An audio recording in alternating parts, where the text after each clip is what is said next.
It's wonderful being here, especially amongst such good friends, and friends who I haven't seen since last summer, and beyond. You know, one of the great things I think about our community is that we come together for things like this. One of the great things about us coming together for things like this is because I think it reflects the way in which we quite naturally work together.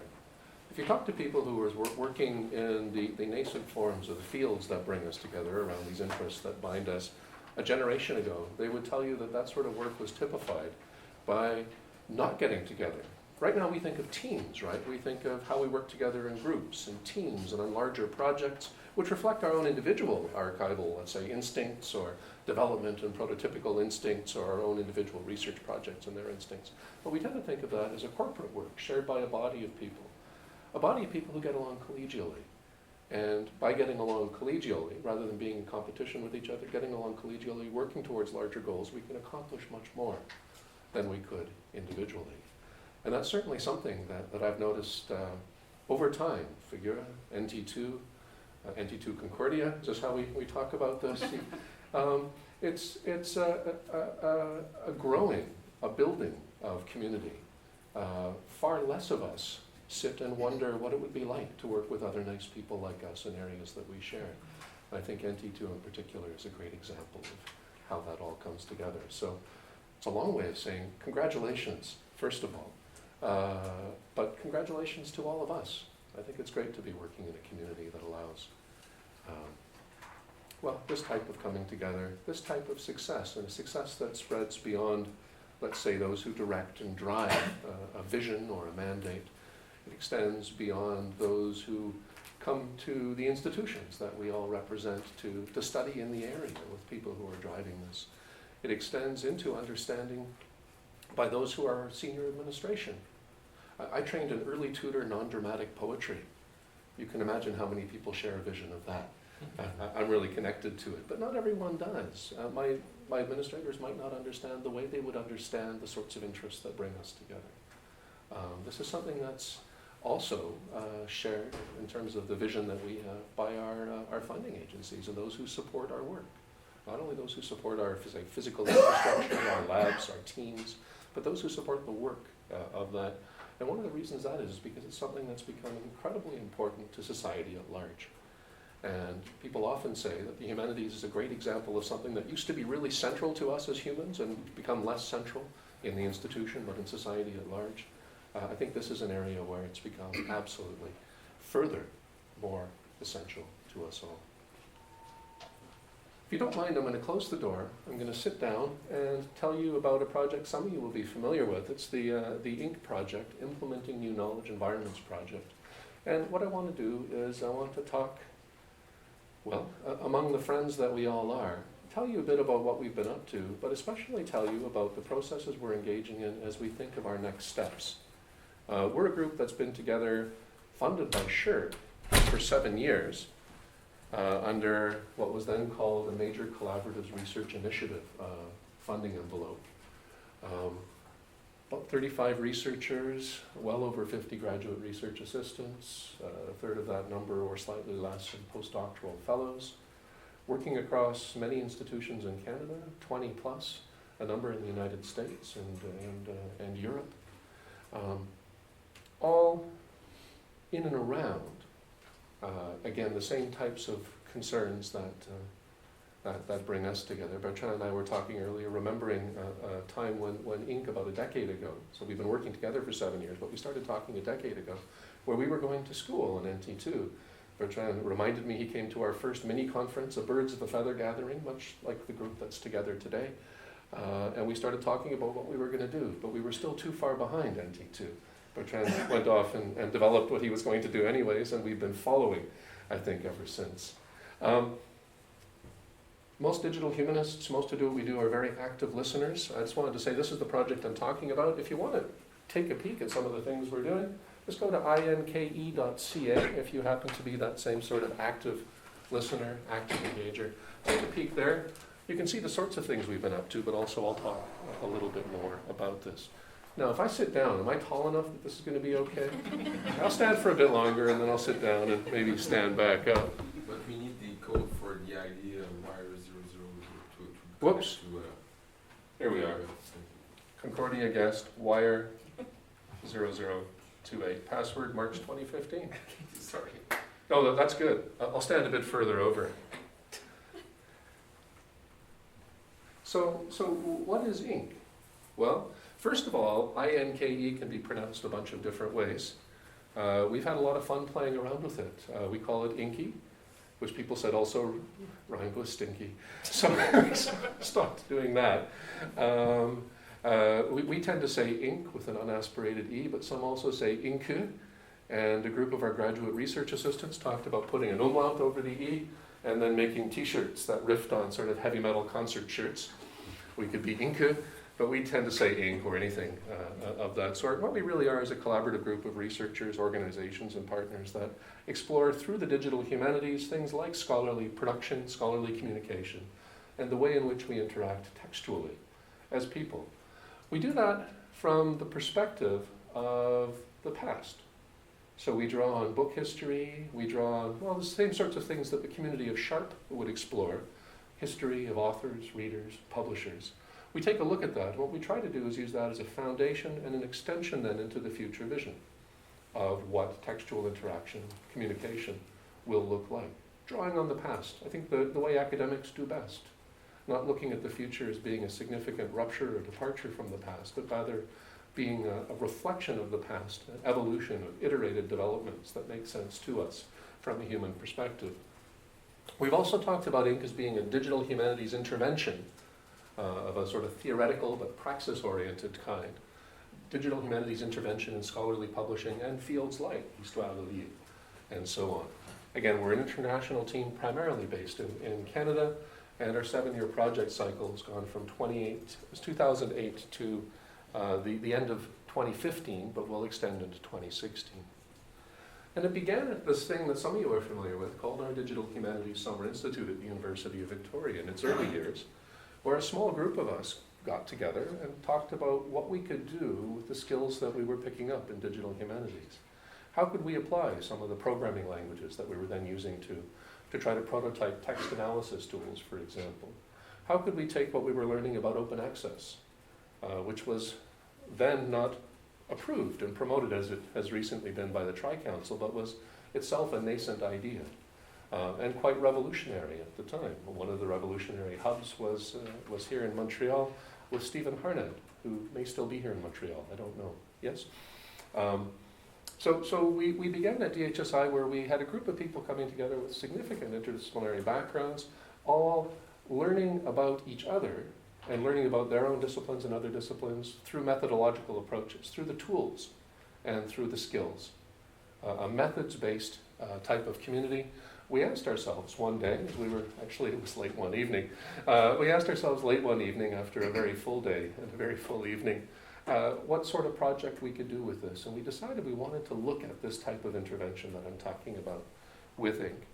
And our early concerns were situated exactly around this, understanding the book, understanding scholarly journals, monographs, and editions, not as independent, distinct material objects in themselves or types of objects in themselves, even though they are. And it's a very, very valid and engaging field of pursuit, but we wanted to see them in terms of knowledge environments.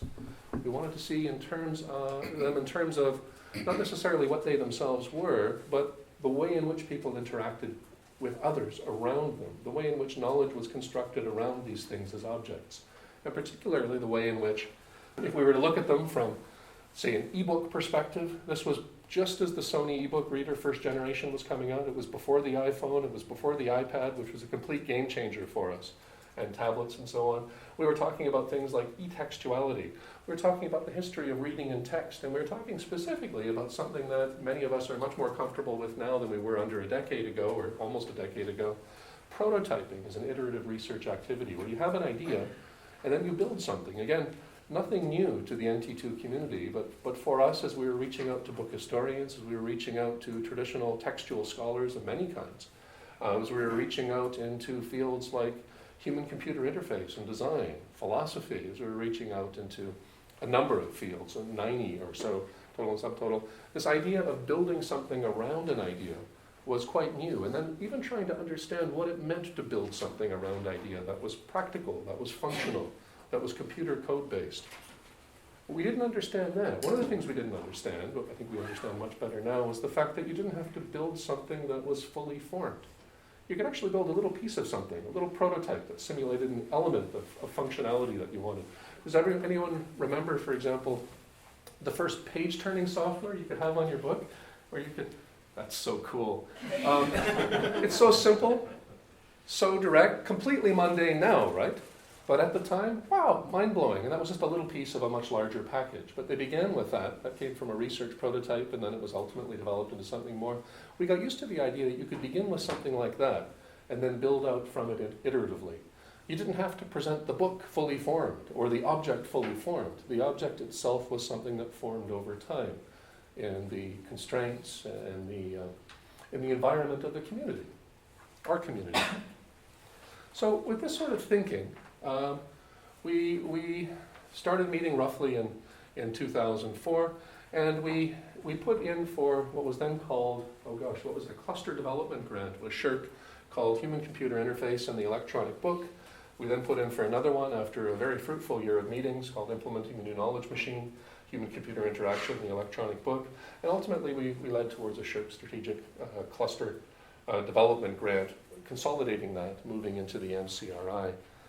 The way those discussions went was not only pleasant and enjoyable, involving lots of, gatherings of groups like us, leading into dinner and into the evening and so on. It involved us coming together and talking about basic precepts across a community, all told through these consultations, representing about 90 disciplines and subdisciplines, self-identified. One of the more interesting discussions we had was at the Sylvia Hotel in Vancouver, a 2-day discussion where, a few of us in the room were there. I don't know how it was for those of you in the room who were there, but from my perspective, it was really interesting. We decided at the beginning of day one, the first agenda item was to define what we meant by book. What do we mean by book? I thought this would take about half hour. I controlled the agenda, so I said, 9 to 9:30, what is a book? Yeah, not so much, not so much. By the middle of almost our second day of consideration of that question, we agreed to disagree. And Bertrand, I remember particularly your strong and positive intervention in that discussion where you suggested we could define the book by a number of different affordances and views we had of it. Perspectives we had on it, including functionality, including materiality, and that's the way we eventually approached it. But what a great discussion. I'm so happy it took more than half an hour. But it took us a while to sort out these sorts of things. And through that discussion, and discussions like it over that period, we came up with a structure of 4 foundational, clusters or teams within our much larger group-oriented pursuit. We agreed that we needed to understand information management. We agreed that we needed to be able to work within the field of interface design, broadly construed. We agreed that we needed to work within the field of textual studies, broadly construed, and user experience, something that we initially called reader studies, but after a day and a half of discussions, we ended up calling it user experience instead. And ultimately, we were funded by a SSHRC MCRI that was built around a partnership structure of invested groups. SSHRC provided very generously $2.5 million over 7 years, which sounds like a lot of money, but when you've got a research team of 30, 40, 50, 60, it tends to go pretty quickly. And then we also managed to work through our partnership structure, donations up to just a little over $10 million beyond that. The funding isn't important, but what it enables is important, and the fact that we were able to partner with our Ottawa-based funding agency, SSHRC, was wonderful. They were so very supportive. They got the ball rolling, but we were able then to partner with our own institutions and other institutions, and this meant that we had a very substantial research collaboration and connection together. That allowed us to start pursuing these initial research questions, and I'll come back to them later and talk about how they've morphed over the past 7 years. But we asked ourselves early on, how does the internet change the way we read? We all knew it did 7 years ago, but we didn't know how it did, and even those who were most expert in the area were saying, yes, we can demonstrate change, but we don't know why. That's something that's been explored by those far more informed and engaged in that area than me over time. We asked, how do we interact with information in new digital spaces? Something that we still ask ourselves because those digital spaces are morphing all the time. Morphing, getting better, developing iteratively.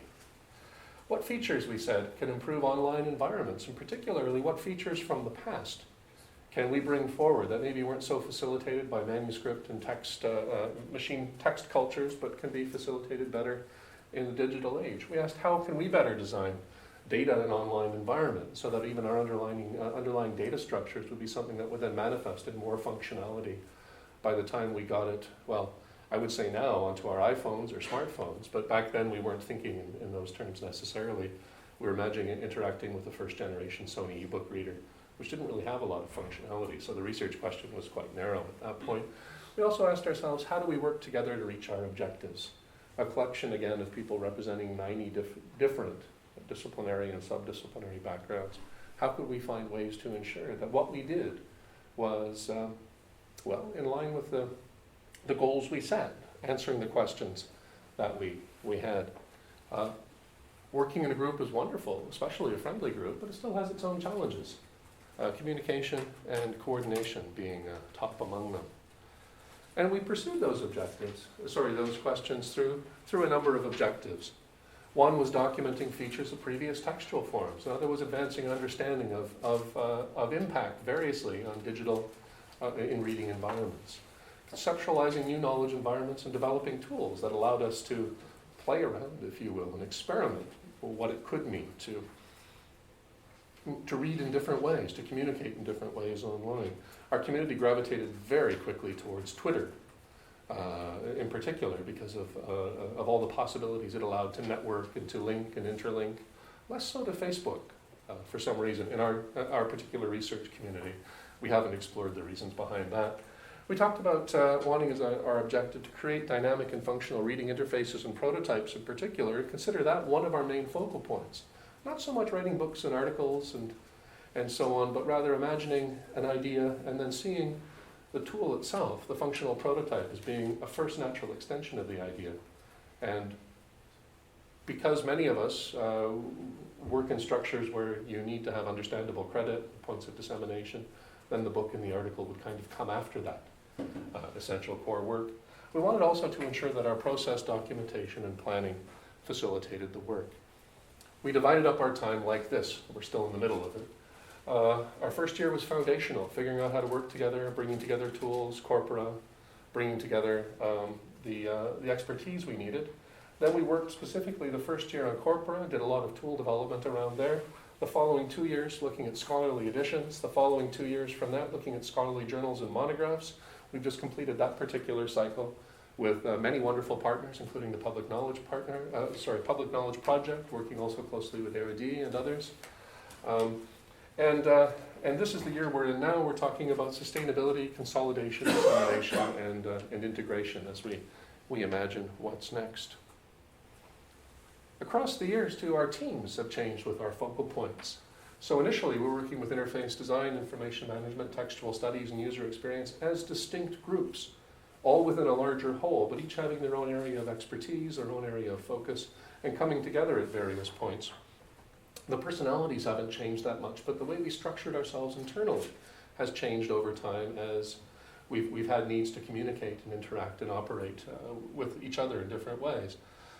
So in year 3, for example, we changed that team structure, dropping information management as a particular focal point, dropping also user experience as a specific focal point, and redistributing the members of those teams. We all work well together, not an issue. Into other units, though, so we could bring that expertise more closely in touch with then interface design and textual studies, and a new group, modeling and prototyping, focusing specifically on building iterative, tangible examples of the sorts of ideas we were engaging. And then a year after that, we consolidated further to an interface design team and a modeling and prototyping team, and that's where we sit today. As we look at this, we have these 2 core teams, interface design, modeling, and prototyping, and these are the 2 teams that are bringing forward our current mandate. We're not ramping up our project anymore, we're winding it down and imagining what those next steps are. Some of the names of people who are working on this project and these teams will be familiar. Stan Rucker's our lead for interface design. Some of you know him from being at University of Alberta. He's now at the Illinois Institute of Technology's Institute of Design, also called the New Bauhaus. Bauhaus resonates, that's okay. One of the first projects of the new Bauhaus, just by the by, is it may be an interesting aside, was not anything digital or, say, building design oriented. They designed the first Coleman camper van. You know the big collapsible tent you pull behind your car? I think that's a pretty neat thing. And a lot of furniture that looks kind of IKEA-like. Modeling and prototyping, our team leads are John Bath from University of Saskatchewan and John Siklowski from Acadia University. And this year we're working with 11 other researchers, 19 graduate research assistants, a single postdoc, 2 programmers, an administrative team, and a number of groups beyond that. What have we done? Well, within the frame of our objectives and our research questions, I'd like to just highlight a few things that you can find readily online and engage in any way you like, but I'll walk you through them.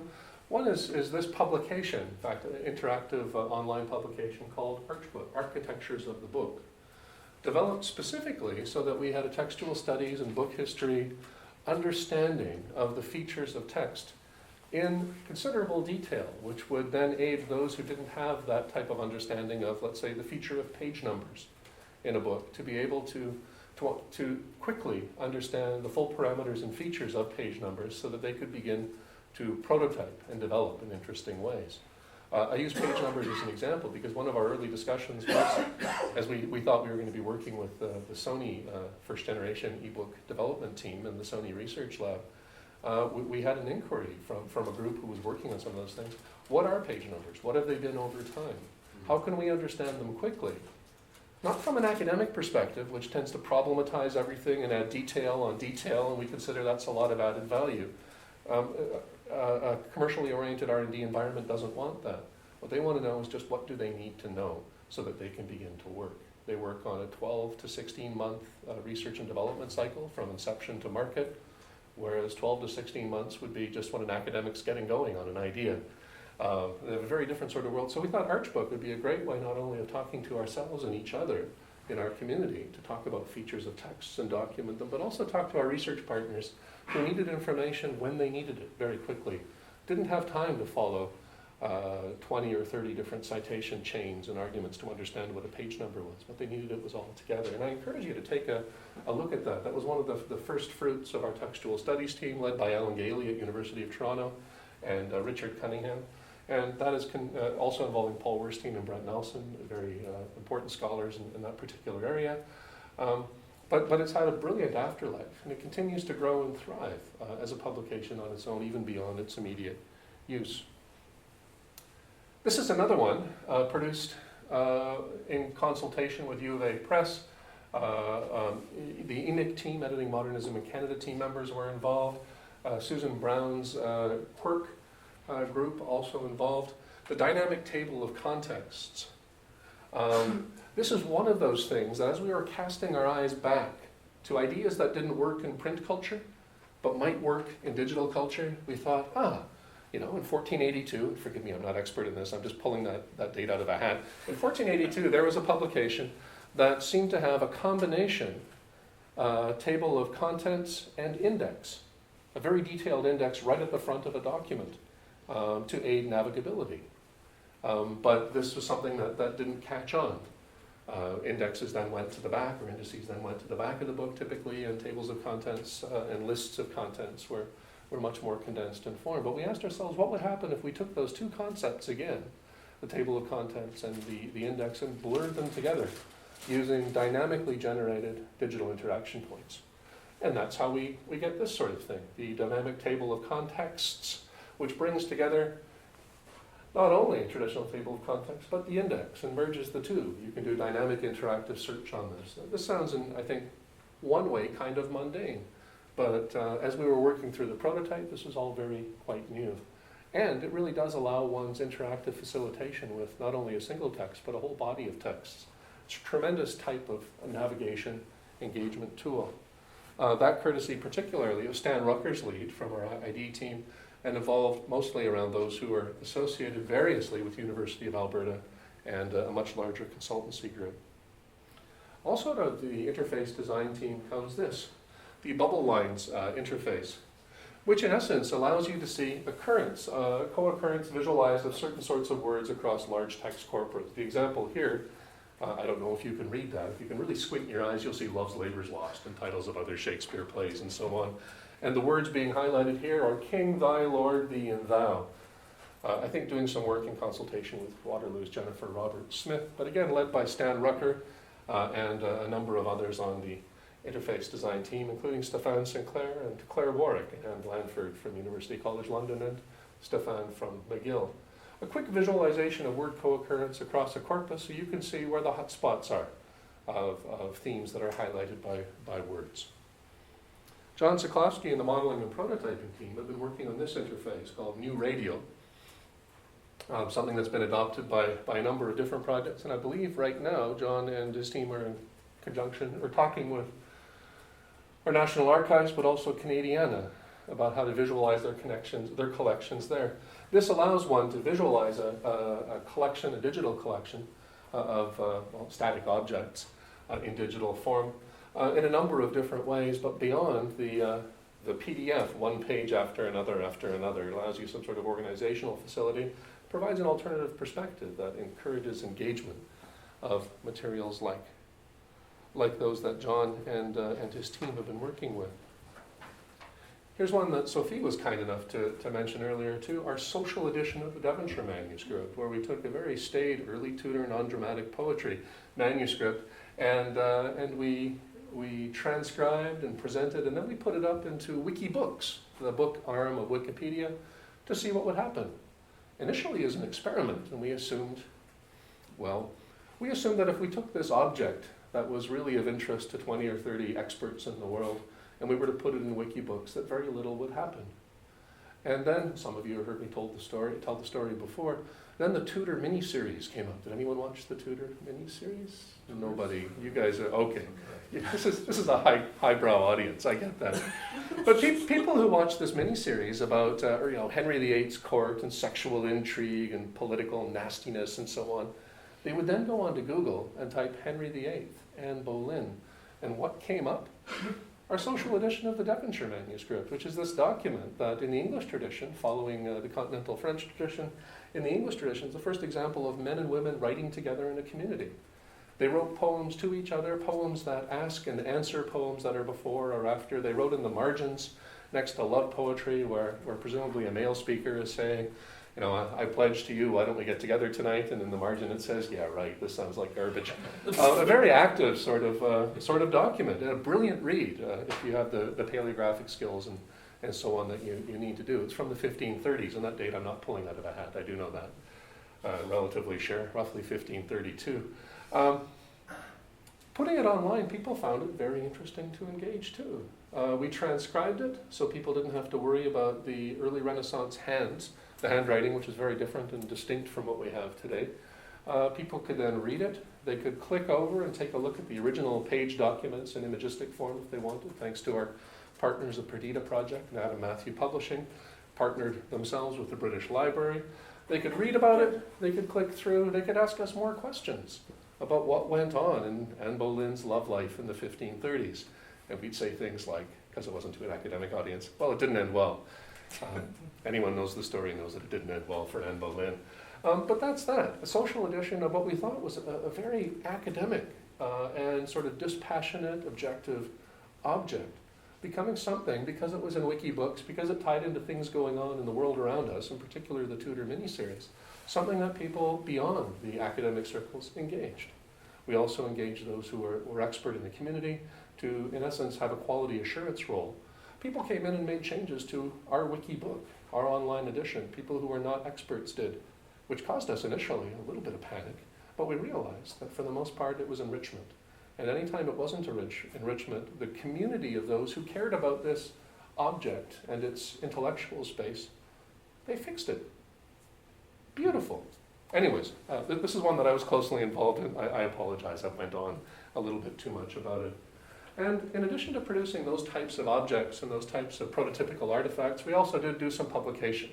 We published, for example, around our Devonshire manuscript experiment in social editing, something called Social Knowledge Creation, 3 annotated bibliographies, a corporate article called Toward Modeling the Social Edition. We also looked at perspectives about HCI and the book. We looked at information visualization for humanities scholars, how a prototype argues is one of the seminal articles now around that particular idea of intellectual manifestation as computational prototype, that by Alan Gailey and Stan Rucker. And just recently, John Bath and Scott Schofield, one of our postdocs along the way when he was at Toronto, but he's now at the University of Western Ontario, they published a piece in the Cambridge Companion to the book called The Digital Book. It comes very late in the companion series, which follows, in the table of contents at least, follows chronology. At the same time, we've also been engaged in a fair bit of methods and training. INKE began at the Digital Humanities Summer Institute and continues to be integrated with it in a number of different ways. Last year, that institute grew from the 35 or 40 that were around for the first few years when we were talking about INKE things, and we could all go to a restaurant, let's say, and get a meal together and then understand how we could form something like INKE. Last year was 600 participants, and this year will be 7, focusing in particular on community building, knowledge transfer, and skills training, building communities around methods towards projects like ours, towards communities like ours as well. We've also led a number of conferences and informal birds of a feather gatherings around the world. We were in Kyoto, Japan at one point, Sydney just last year, over at the Koninklijke Bibliotheek in the Netherlands, a few points in North America. One year, several of you might know, we went to Cuba to understand elements of the Cuban electronic book, electronic communication culture. I think I could be the only person in the room who went there. There were all sorts of issues with our American colleagues going there. Sandy knows this. But a few still came. The reason we went was to understand elements of an electronic book culture that was largely different than anything else we could imagine nearby. Different because of the political situation, different because of the embargo, different because of the level of, let's say, internet ubiquity, which in North America we take completely for granted now. Does anyone get worried when their cell phone's not connecting to the network? Yeah, it's just me. You guys are all too sane. In Cuba, you were never connected to a network. And yet there's this thriving digital culture, creative, academic, beyond. And so we went there to visit them and to understand the elements of intersection points that we had with them. And it was great, although our project manager got in prison temporarily. I'll expand on that. That wasn't meant to be a throwaway. I apologize. Because he brought data keys. So we were giving away data keys as a treat to those who registered for the conference. We didn't know that in Cuba at the time, and I gather still now, that data keys were called the something web, basically, where information, because it couldn't be transmitted through an internet or intranet that was largely dysfunctional if it existed at all for most people, people would get together for data key parties and just swap whatever they had onto another data key. So we were actually participating in something that was seen to be a threat. And so poor Dan Sondheim, some of you know Dan, arrived with his bag full of data keys thinking, oh, this is great, I'm going to give them all to the people at the conference, and then quickly found himself trying to remember how much Spanish he learned in school as he was surrounded by people with guns. It all worked out, but the data keys did not make it to their intended group. And we also have fun. It's not all incarceration. Current concerns now are moving and evolving from that sort of foundation. Scholarly communication and production, a big overarching theme for us. Online reading and writing environments, still. Sustainability and dissemination becoming increasingly more important in the climate in which we all work, especially, I would say, in light of the Tri-Council's edict towards open access and publicly funded research, and particularly working with larger sphere of partner groups who are engaging this, and particularly thinking not only of partner groups as groups who help us imagine our research and maybe are an audience for our research, but are invested and integrated. How am I doing for time? Am I still okay? Okay, I lost... 10 minutes. Okay, great. I can do that. Our current questions have changed a little bit based on what's happened in the last 7 years, based on the foundational work that we've been doing, based on the way in which we've been following the work of NT2 and like groups, based on also our integration of research interests with groups like the SHARP community, more broadly construed, like the Bibliographic Society, like the Electronic Literature Organization. We ask ourselves now, as we imagine the next 7 years, if we're fortunate enough to be able to move in the same direction for another 7 years. We ask ourselves how we can reimagine scholarly communication as open social scholarship in a new open access world, in a world where, for those of us in North America at least, interaction around digital objects can be seen to be largely ubiquitous. We ask ourselves how we can develop scholarly journals or monographs and other types of things that evolve and interact and engage beyond the traditional forms, which are their bases. What does it look like to build something that has its roots in the electronic scholarly journal, but does so much more? Érudit begins to answer that sort of question. The Public Knowledge Project begins to answer that sort of question. We want to work with both those groups. We ask ourselves, how can we make meaningful contributions to the development of current and future online environments? And the answer we have for that is by prototyping with partners who are invested in providing not academic arguments as prototypes, but actual production environments. Our libraries, our publishers, and so on. That's the way we're going. Our teams, so far, I've talked about interface design, I've talked about their projects, I've talked about modeling and prototyping and their projects. As we think of what's next, largely though, our goal is to explore, research, and build environments for open social scholarship in Canada. We imagine, as a way of broadening that out, engaging humanities-based digital scholarship and electronic publishing for the purpose of disseminating research to a larger audience, in line with, say, SSHRC's recent declaration as part of the Tri-Council.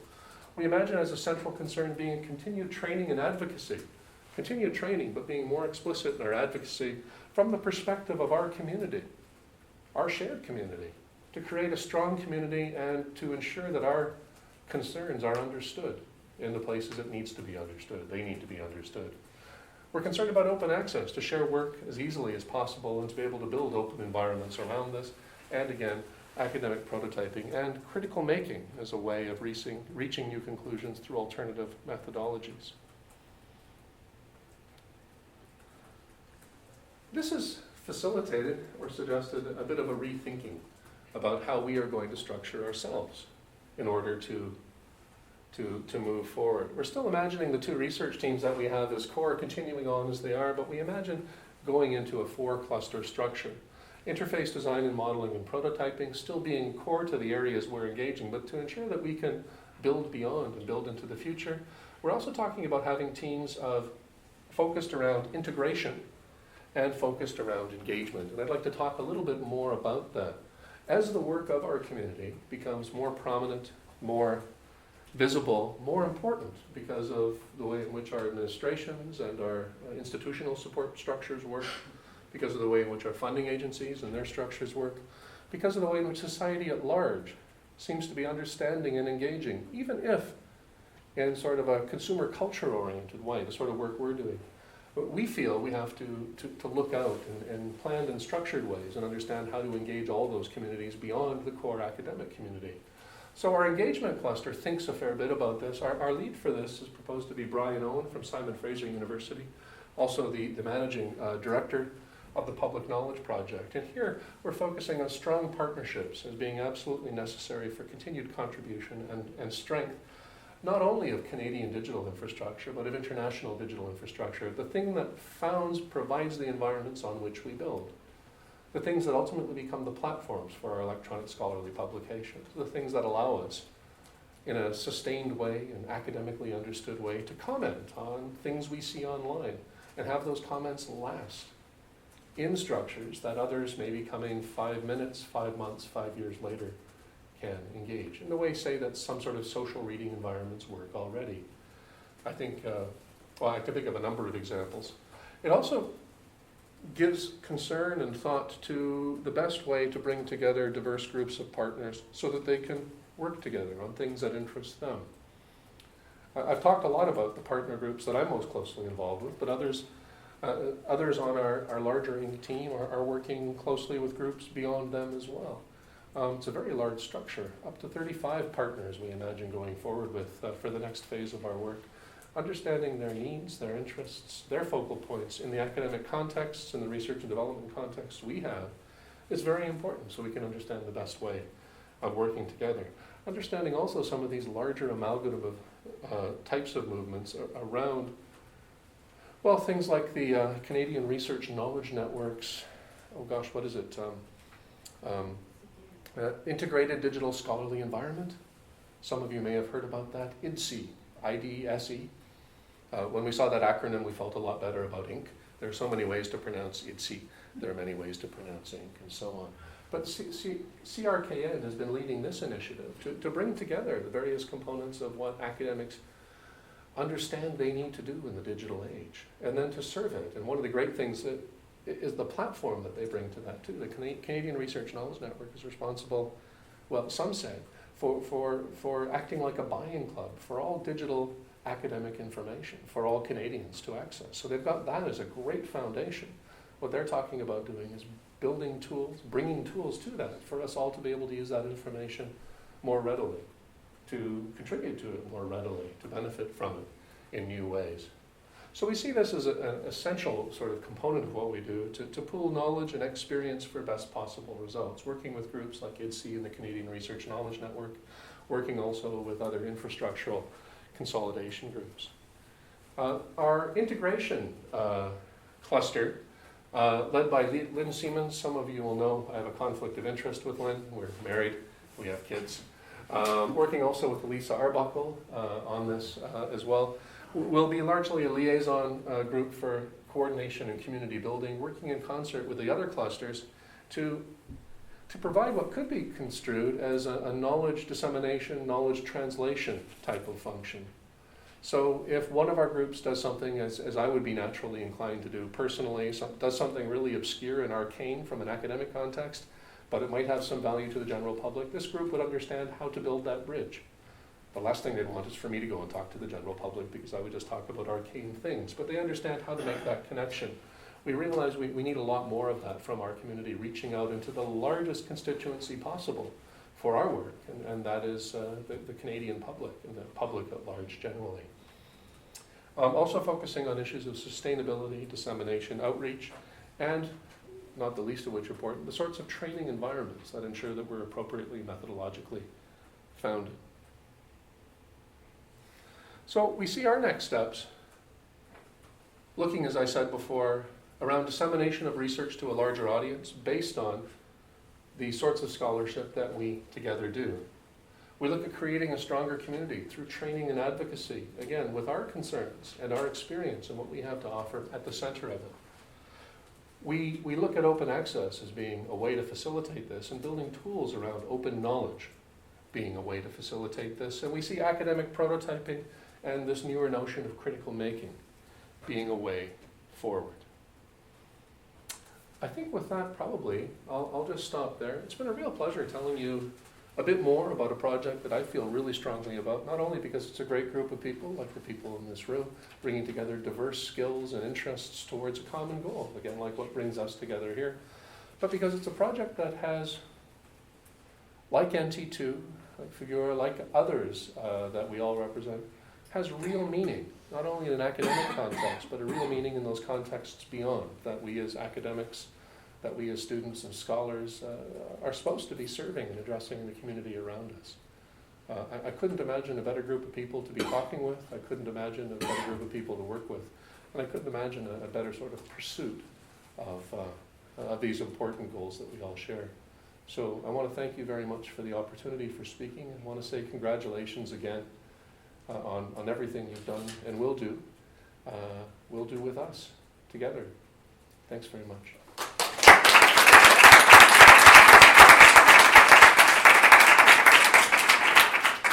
I forgot to sit down.